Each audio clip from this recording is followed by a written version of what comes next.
Hello दीदी बहनी भैया, हेलो नमस्ते। अपने यूट्यूब चैनल पर आप सबके स्वागत करते ही भैया। तो एक गाना सुनावे चलता ही अच्छा लागे तो हमें सपोर्ट करें। हमका प्रधान जो बनैबा विकास पूरे गौवा में पैबा।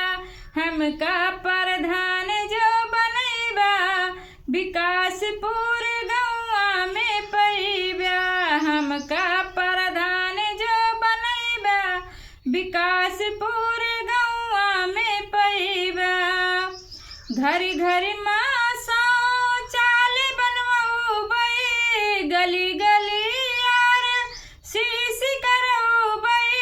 घरी घरी माँ शौचालय बनवाऊबै, गली गली यार शीश करवाऊबै। घर घर बनवाऊबै नाली विकास पूरे गौवा में होई। घर घर बनवाऊबै नाली विकास पूरे गौवा में होई। हमका प्रधान जो बनैबा विकास पूरे गौवा में होई। हमका प्रधान जो बनैबा विकास पूरे गौवा में होई। चाचा यो भैया के मनोरिया चलैबे। चाचा ओ भैया के मनोरिया चलौबे।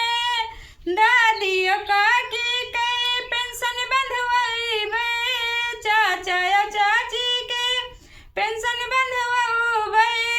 बेरोजगार का रोजगार देबे विकास पूरे गौवा में होई। बेरोजगार का रोजगार देबे विकास पूरे गौवा में होई। हमका प्रधान जो बनैबा विकास पूरे गौवा में होई। सबका